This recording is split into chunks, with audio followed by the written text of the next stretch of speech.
Episode 9, Home Sweet Home.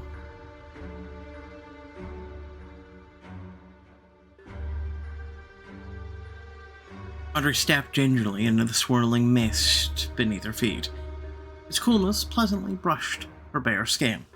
Someone was waiting for her in the depths of the garden, and she couldn't help but to come to this meeting.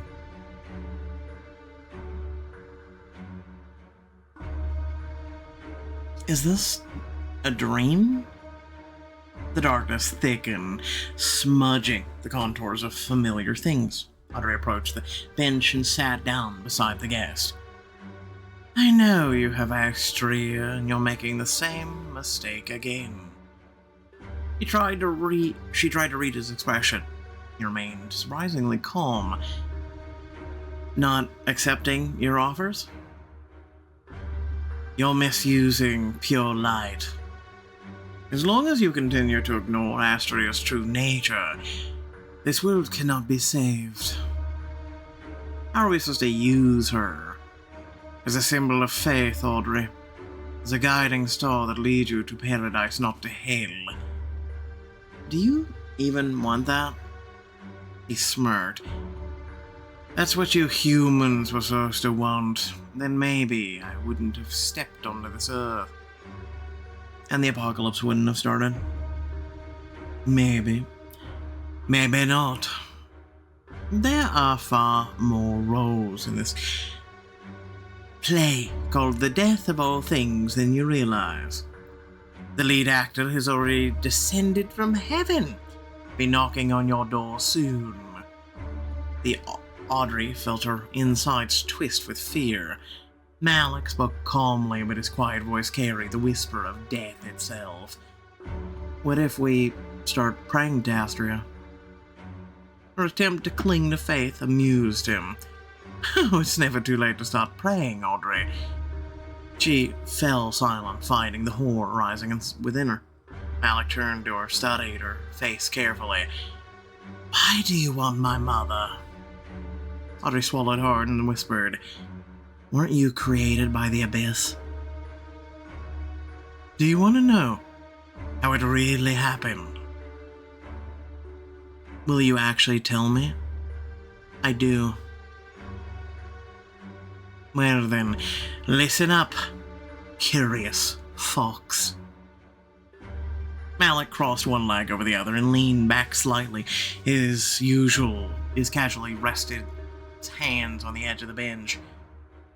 Astrea knew something was wrong. The moment I was born, I had no wings, but my gaze was frighteningly conscious. It held the years I had already lived. In an attempt to understand the nature of his birth, Audrey asked, Did you always know who you were? Not exactly. My memories regained gradually. I killed myself there in order to be reborn in her body and released into the world. It was a breathtaking experience, Audrey. Traumatizing to the core. I felt my first piercing pain when I inhaled the scent of her blood. It was exquisite. But Audrey, or Astrea, didn't share my delight. She thought you weren't her son. She decided that I had devoured her real child in the womb, but of course that was just her fevered imagination. Yes, I am her flesh. But would a pure angel love only flesh and ignore the soul? And she couldn't love what I truly am. His words carried a yearning to know the feeling to be loved by a mother. Audrey could only assume that the abyss had never been able to grant him what he longed for. So Astrea didn't even try to be a mother to you? It's more like I tried to force that role on her. I admit that I was curious about what it was like to be a son. For a time. What happened? Why did you stop trying? He smiled and gazed off into the distance. His voice rustled with the garden's leaves as if wove an image from the past before her eyes.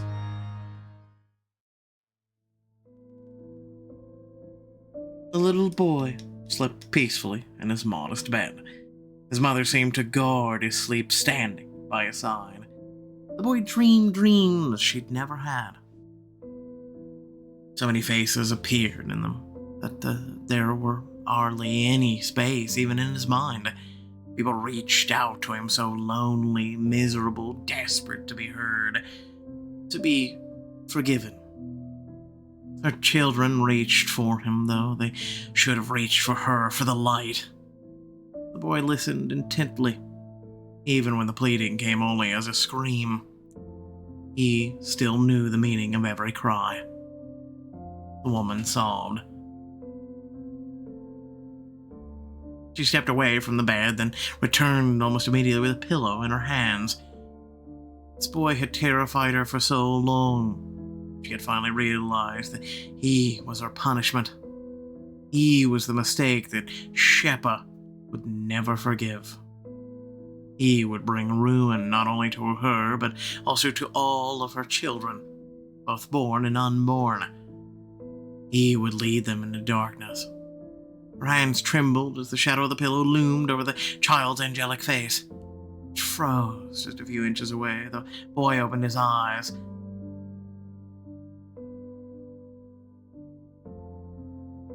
He understood everything at once. He always did. He looked at her sternly and reproachfully, but said nothing. It was as if he was waiting for her to do what she had finally came to do it with the courage to meet his gaze. But she couldn't.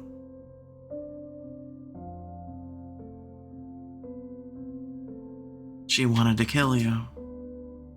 Rather, she wanted to save humanity, but she didn't have the strength to do either. Later, I told her that she could try again if she wanted, that I'd be still sleeping in that bed for a while.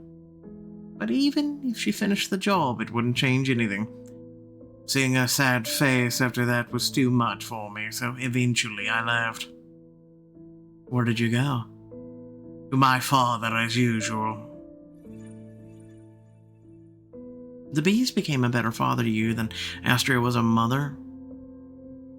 There's no need for irony, Audrey. We don't get to choose our parents, do we? Alex stood up and cast one glance at the statue of Astrea. It's true that my feelings for Astrea could be considered a little twisted. Because I was never really her son, I was always just myself, Abaddon. My curiosity nearly drove her mad, and I never felt a mother's love. But the beast, the way he was a name, Ball. Well, my father tried to see me as an extension of himself. Ball.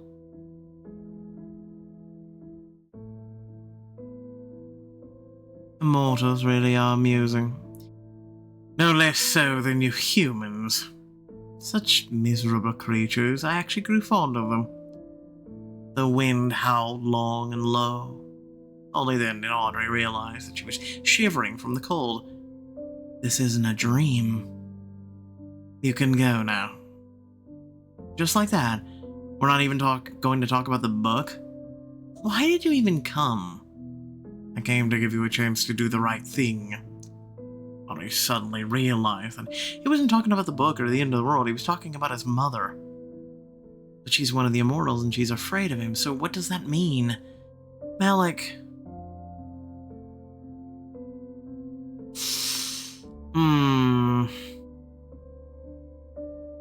Astrea isn't here. Don't worry, Astrea's safe. Do you even know what's right?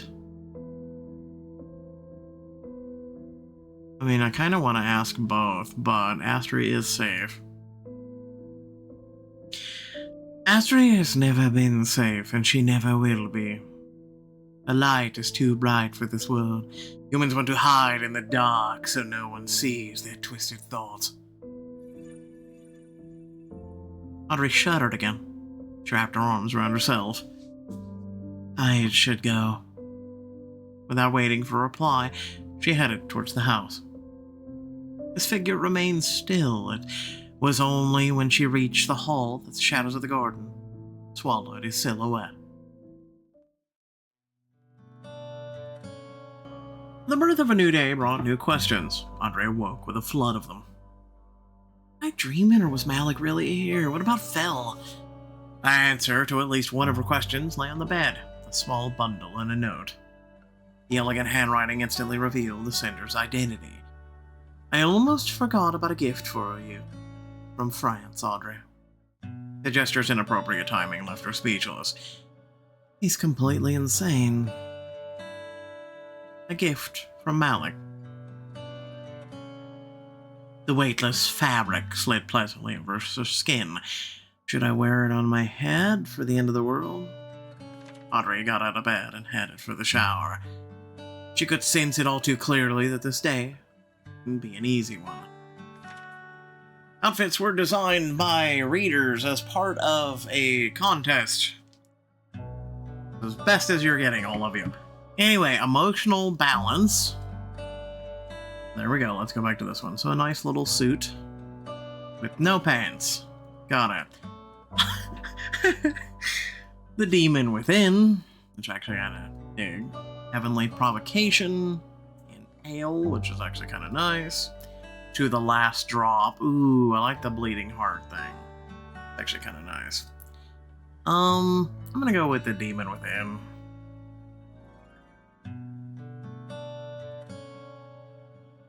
Continue. Astrea decided to fix her hair while she was at it. Because every day is a new day. Free wind, vicious circle, soulful, golden threads. I think at this time we'll just go with harmony, why not? It's kind of pretty. Continue. The new outfits fit her perfectly. Absolutely love how I look today. Astrea took a deep breath and slowly exhaled through her mouth. She glanced at the bedside table and remembered the letter she had swiped from Malik's office. Looks like it's finally time to decide what to do with it. I suppose... give it to Mikhail. I'll open the envelope and read it myself.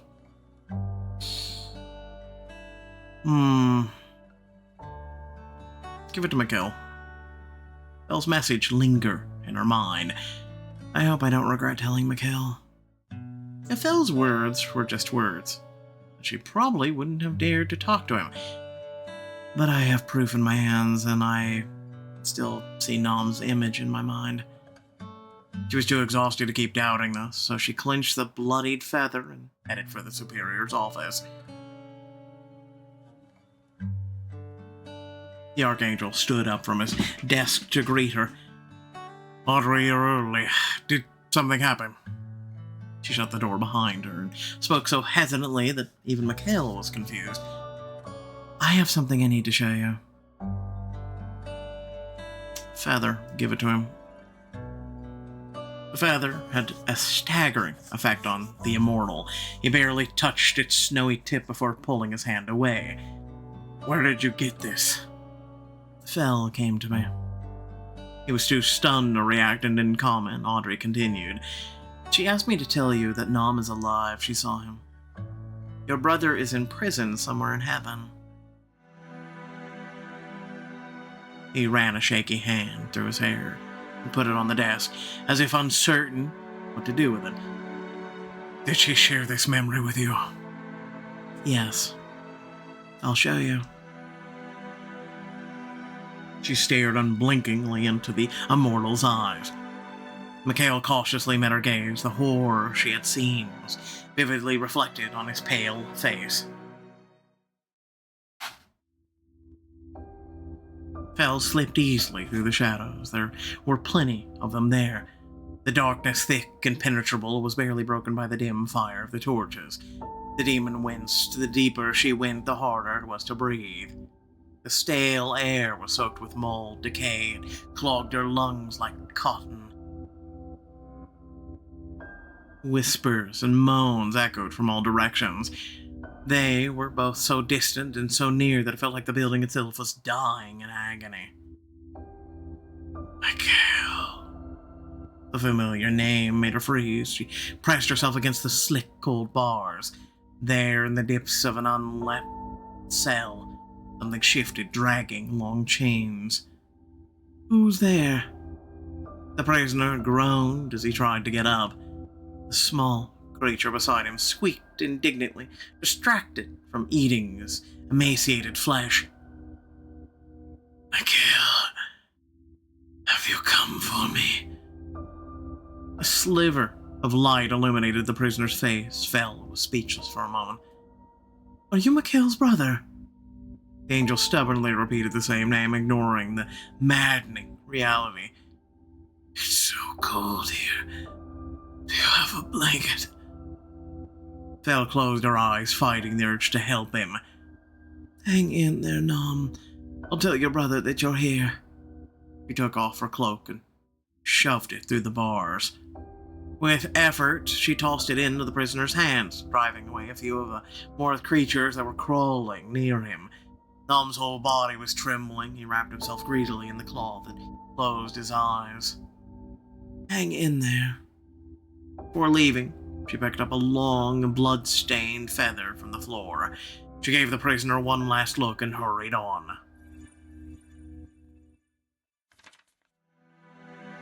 You didn't miss a single detail in your story. Mikhail stood silent for several minutes, battling the churning emotions inside of him.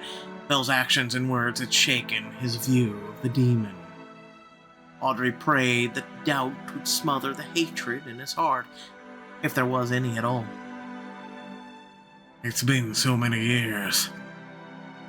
I bet they kept him close as insurance that I would remain loyal in case I rebelled. But how did he end up there? There was a familiar steel in his voice. He betrayed heaven when his allies were slaughtered. He came to me for help. Did he want to hide in Astrea? He wanted me to abandon my principles and take his side, to defend him, just because he was my brother. During the war with Azrael, Nom sided with him and betrayed heaven. He gave our enemies critical intel. Audrey sighed heavily. Political games are a pretty complicated subject, even for us. So, they imprisoned him because of his ties to Azrael, like Fel or David? By the time he came to me, Azrael was already rotting in a cell. Nom thought I could save him and his revolutionary friends. It was as if he'd never known me at all. Mikhail believes in what he does. Duty isn't just a word to him. I told him no. I told him to leave, but he didn't. When they came for him, I didn't shed the blood of my comrades. It wasn't hard to guess what the other outcome might have meant for him. If you had defended him, you would have become a traitor too. He didn't respond. He had lived with that memory for so long that he had surely imagined what might have been. And who knows which outcome he preferred now. They told me that he had been executed. That he was gone. Both sides betrayed him. How are you? Are you going after him?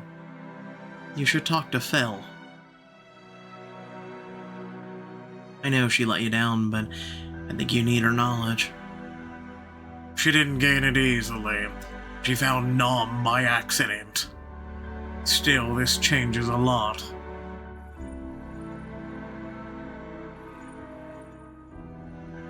Nom made his choice. He had a right to make it for me. I never sided with hell, but if what Fel showed you is true, then heaven isn't any better. They kept him in chains for all these years. For what? Audrey had no answer. Fortunately, the Archangel changed the subject. Sorry for burdening you with this. We have more pressing matters now. Of course, the end of the world. Raphael said that he saw me handing over the book, fulfilling Sheppa's will. I see. You'll know when it's time. Will I know when to stop myself from fulfilling the beast's will? I don't want any of you to die because of me. He smiled reassuringly, but it didn't make her feel any better. My words may not be much of a comfort, but it's not that easy to kill us. And I'm grateful that you shared news of my brother. The Archangel stepped away from his desk. Audrey sensed their time was up. She almost forgot about the letter. She quickly pulled it out and handed it to him. Here, I've been meaning to give this back. I found it in Malik's office and decided then that he wasn't worthy of your secrets. The surprise on Mikhail's face turned into a smile. He chuckled softly. There's nothing special in it, Audrey. It's just a story from my past. I doubt it would have helped Malik with anything. Still, let his curiosity remain unfulfilled. As if to thank her for the gesture, he indulged her curiosity. I wrote about her parents in the letter. They died on the battlefield. It happened during the war with Astrea, David's father. I'm sorry. It was a very long time ago, Audrey. He tossed the letter onto the desk and paused, waiting for the question that Audrey had been dying to ask. But why did Nom side with those who killed your parents? Mikhail chuckled sadly. He was always too wild for an angel. He should have been born with black wings. He was drawn to hell, not to heaven. He would often sneak into its capital. Once he nearly died in a fight with local hooligans. He came home barely alive. He asked me to heal him and not tell Father. And you didn't? Of course not. But I gave him such a lecture that he wished he had been gone to Father instead, and begged him not to tell his big brother. Yeah, that sounds about right. Audrey suddenly felt an overwhelming urge to peek at the youth of all the house's residents. How they spent their time, what they loved, who they loved. But Mikhail had clearly said everything he wanted to say. Well, I guess I'll be going. Mikhail walked her to the door. His words reached her in the hallway.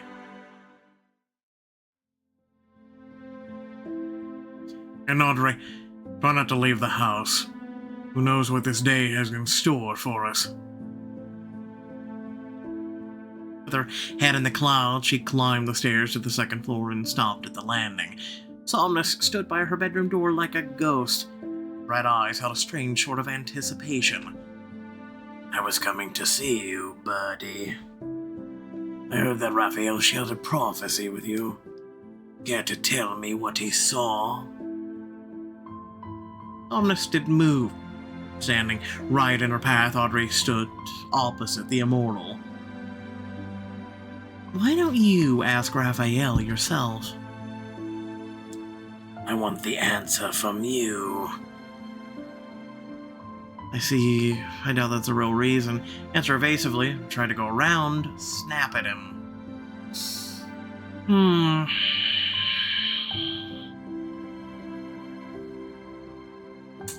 Answer evasively. Raphael said that I'm supposed to hand over the book at Shepard's will. And? He couldn't understand the second part himself. Audrey, what is the second prophecy? Her heart sank. She felt like running away, far from the annoying superior. If he finds out I might kill the Astrians, he'll definitely move me out of here along with the book. Somnus was tired of her hesitation. He spoke more softly. Audrey, show me. I'll find out either way. Don't make me put you to sleep or hurt you. I don't want to. Audrey stepped back, but he yanked her towards him by her arm. Her body turned to jelly and her mind went cloudy. She was struck by an overwhelming urge to sleep. One moment of confusion was enough for Somnus to look into her eyes. The weakness vanished just as quickly. Her body tensed, ready to defend itself. Damn it. She blinked, dazed. She couldn't shake the vile feeling. He just broke into my head without my permission. Is he out of his mind? Listen carefully, Audrey. This is your first and final warning. Stop getting cozy with our enemies. Because of you, the others are acting strangely. They're digging up skeletons, reopening old wounds. You're already leading them into darkness. Can't you see? You treat them as equals, but you're not one of them. Having a dalliance with you is unnatural. It won't do them or you any good. Humans and immortals can't be together. It always ends badly. Give the book to the man in the prophecy, and let us hide you. Do the right thing. Step out of the game before it's too late.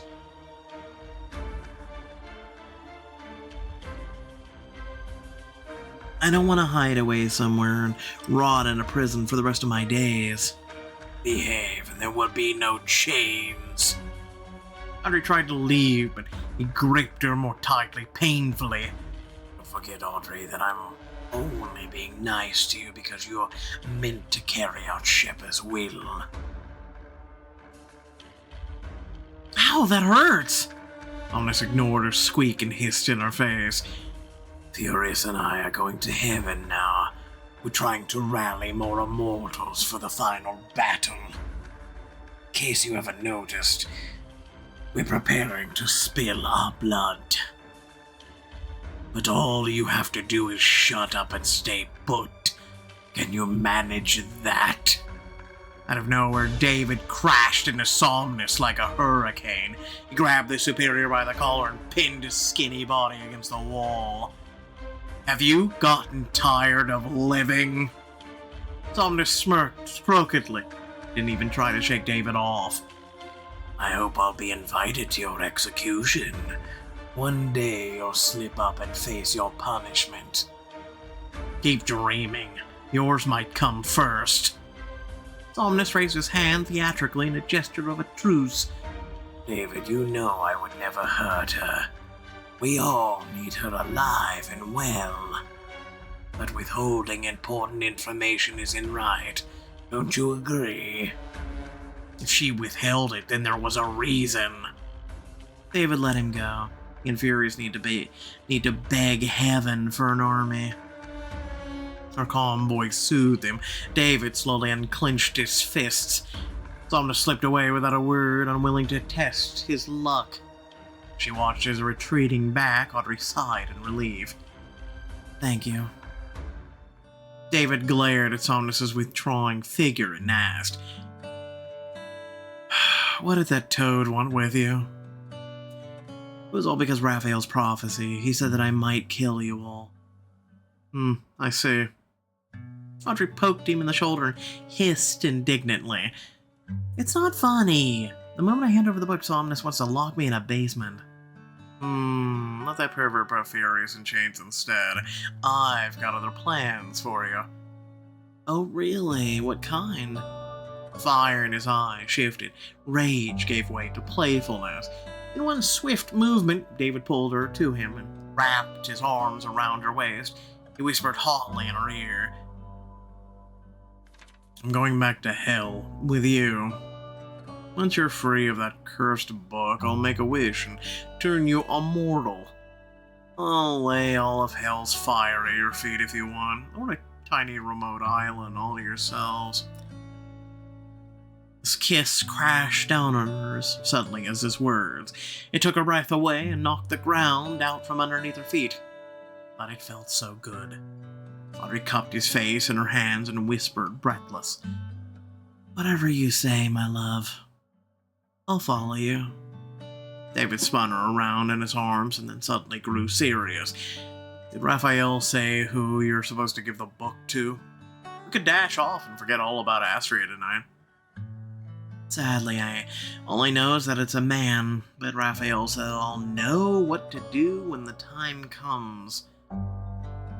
Audrey slipped out of his embrace. She couldn't help but cover his smiling face with kisses. Once I figure it out, we'll deliver the book together and leave.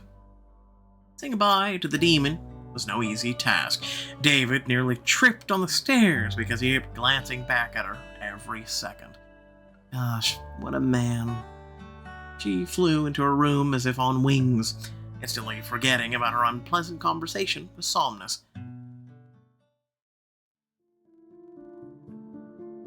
Sometime later, Paris and Somnus did not return for the meeting. Audrey wondered if the Immortals would be able to get help from those who had refused until now. Maybe Astrea will be able to persuade them. With no news arriving, colleagues began to voice their own concerns. As it turned out, they had many. Raphael wanted to learn the story of his birth. Cassiela was eager to get into Heaven's office so he could find out who had given him and a villa the order. Mikhail stunned everyone by announcing that Nom was alive. David, too, decided to add fuel to fire. They're treating us like fools. I wouldn't be surprised if that rule about not leaving Earth came from our dear couple. Heaven's lost it, yet they dare to reproach my father. At least Azrael's never pretended to be a white sheep. Audrey felt strange, her insides twisted with a crushing sense of dread. Why are they taking so long? What are they even talking about up there? Astrea's with them, isn't she? Why do they need her? Maybe her role is similar to Nom's, just as leverage for something. Malik talked about her. He feels something. Audrey drew everyone's attention by clearing her throat. I dreamed about Malik. He said we were misusing Astrea again. Mikhail and the others exchanged skeptical glances. Could he really care about her? No, then maybe they didn't take her up there for nothing. If he's coming back for her, then I really don't understand what's taking them so long. Why haven't they sent immortals by now, at least from their own island? So what now? I think it's time we broke one of the rules and flew to the Citadel. I could sneak around the capital. There's usually a lot more news there. Somnus's words squirmed inside her like worms. Was I the one who made them doubt? Express your concern. Say nothing. Support their decision. Express your concern. Raphael, I don't like this. I'm afraid that I'm already leading you down the wrong path. Smiled at her encouragingly. Don't worry, Audrey. Truth can't lead to darkness, and we seek nothing but the truth.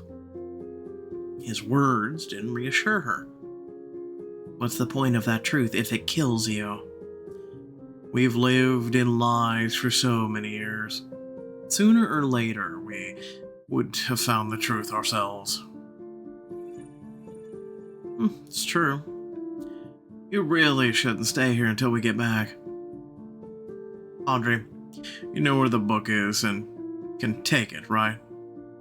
She nodded hesitantly. Events were beginning to unfold too quickly. What will Somnus and Furious think when they come back and find that we're gone? Black screen, hello? Black spots danced in front of her eyes, her heart squeezed with anxious apprehension. The spots grew larger, clear, like ash. Everyone noticed. Audrey, get the book and go! It seemed like the room was on fire, but there was no visible source. Audrey backed away towards the door, her movements and time itself slowed, stretched like rubber. But her peripheral vision caught every detail. She felt as if she were suspended in the air, her heart skipped a beat at the sensation of weightlessness. She reached for the door handle, but someone touched her hand first. Someone familiar pulled her towards them. Then the living room flipped, the faces of the Astreans smeared, and she fell downward. Her first thought was deafening. Audrey thought she had died, but the darkness filled her lungs, told her that she was still alive as long as she kept gasping for air. Hey, someone... The trembling walls swallowed her scream. A while later, they spat out a response. The darkness parted to reveal a familiar figure. Oh, okay. Audrey. Her empty socket stared through her mouth, scarred by burns, quivered slightly. He chose me.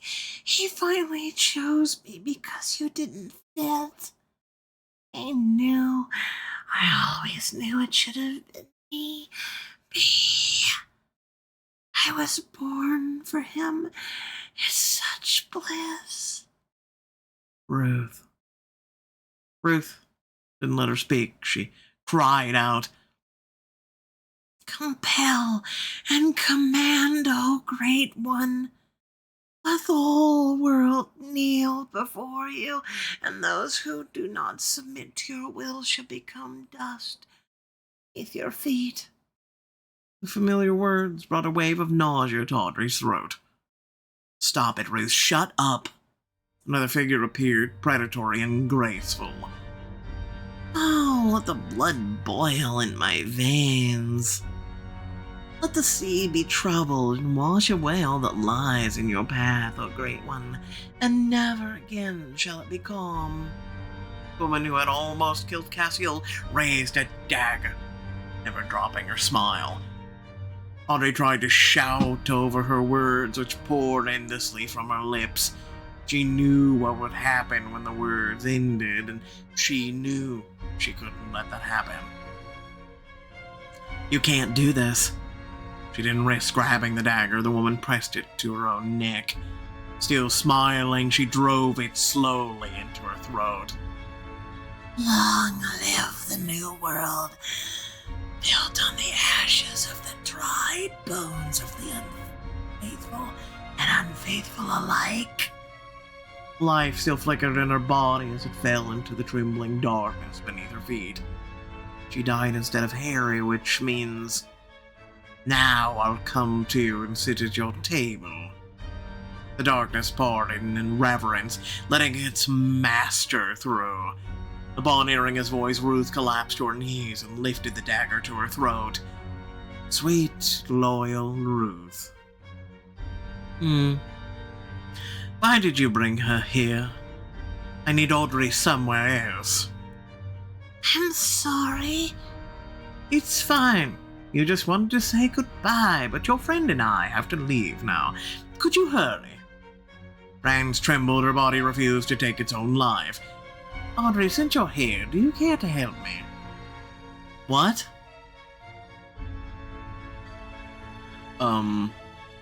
Okay. Let her go. I'm not holding her. Alec approached Ruth and put his hand on her shoulder. Don't be afraid, it's just a step. There will be so many more ahead.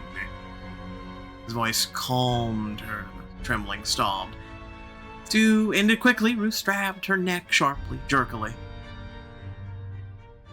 Blood gushed from the small wound as if the balloon had burst inside of her. Her fragile body sank gracefully to the floor of silence in the strange room. Audrey stared at Malik, frozen in anticipation of where it all was leading.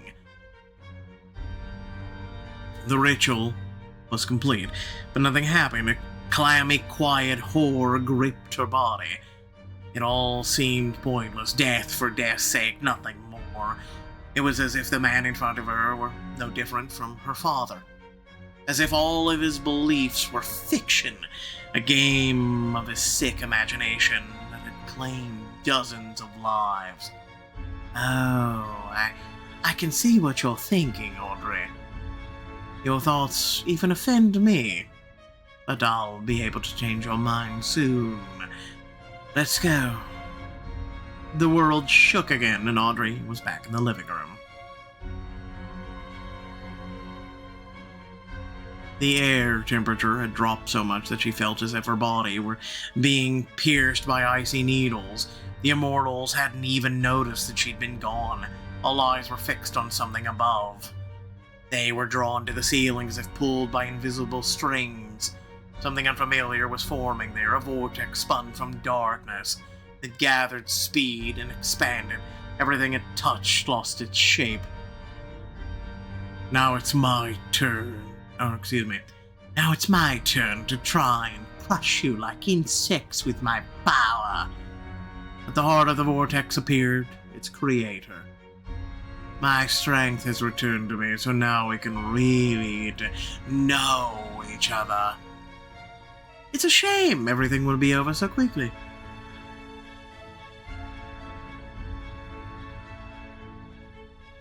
What in the actual? Thousands of screaming voices rushed at her in a dense stream. They immediately made her ears ache. Audrey saw open mouths. She saw broken, emaciated figures. Their bones were twisted round in the abyssal whirlwind that tried to swallow the frozen immortals. It was made of people, of agonized bodies, of voices roaring in despair. It was made of pain and unspeakable terror. As she looked closer, Audrey realized that this was humanity's final abode. The heart of the pit. An immortal body has its advantages, but abyssal flesh gives me far more. And now it's here. Audrey lowered her gaze. She couldn't bear to watch the humans being tormented anymore. Her heart plummeted when the floor beneath the Astrians opened like a mouth and swallowed the immortals. No. The vortex spun faster as if ecstatic. Audrey backed away, toward where the door used to be as she remembered it. She groped blindly at the walls, found the handle, and stumbled into the hallway. The fire was already raging there. God. Oh, who do we have here? All cute and helpless. Before Audrey could answer, a deafening crack rang out from above. She shrieked and covered her eyes. She didn't know which to fear more, the demon or the collapse. Roof beams are falling. It's not deadly, but this... She didn't finish. His neck jerked sharply and unnaturally to the side. His body fell with a heavy thud. Behind him stood Felonia. Audrey, come. I'll get you out of here. Her emotions were muffled by shock. She didn't register the danger or the rescue. Audrey imagined that she was still standing in the living room watching the Astrians as they were devoured by the darkness. Audrey, they're after the book. There's no time. You have to go. I can kill the ones at the entrance and get you out. Her voice felt foreign, as if it were coming from somewhere else. I'll go through the basement. Somnus took care of it. There's an exit to a safe place. All right, Audrey. Just don't come back here. You hear me? There was no more time. The house groaned and crumbled onto their heads like a shower of stone tears. It burned alive. The painting that had greeted her on her first day was now saying goodbye and dissolved into tongues of flames. Audrey dashed through the stair towards the stairs. She ran her hands feverishly along the wall, scratching her skin as she tried to catch a flicker of warmth. God, please, let me find the damn book. When the heat finally licked her skin, she pulled a brick out from the wall. Her nails broke. She grabbed the brittle spine, clutched the book to her chest, and ran. The basement walls trembled, the floor began to give way beneath her feet. Audrey tried not to think about the house, the stones that fell from the ceiling, getting bigger. She pushed away the image of her crushed, flattened body as she repeated to herself again and again. I need the first arch on the left. Second. The hallway led her to a staircase, which in turn led to a small hatch in the ceiling. I couldn't read all the choices, so I'm just saying I had to pick one. Audrey crawled onto the dewy grass. She dragged herself a little further before her body stopped moving on its own, and she collapsed onto the ground. In her head, the same vortex that destroyed Astrea spun. Her thoughts spiraled with it. A chorus of foreign voices drowned out her own. Perhaps that was the best outcome in this moment. The truth unfolded before her eyes could drive one mad. The house, her home, was burning. groaned and cried for help. Its glass eyes burst, its bones crumbled and cracked. The veins and arteries of the vine on its walls blackened. The leaves clawed with scorched fingers at the stone, but slipped and fell.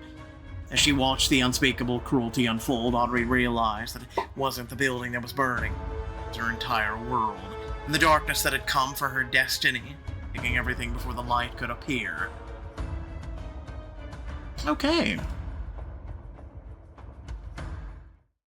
Malik over here with, like, he summoned Exodus to the Yu-Gi-Oh fight. I don't know what to tell you. Alright, without further ado, thank you all for watching. 3 faith, 1 skepticism, reputation. Alright, so, without further ado, once again, thank you all for watching. Remember, we only have just a couple episodes left until we're fully caught up with this book. So if you did enjoy, make sure to like, share, and subscribe. And, hey, leave a comment. Let me know what your thoughts are. How did I do? The whole 9 yards. Hey, let me even know how your day is. Other than that, playing catch up as always. I look forward to hearing from you all. But until next time, I'll catch you all in the next video. Peace out.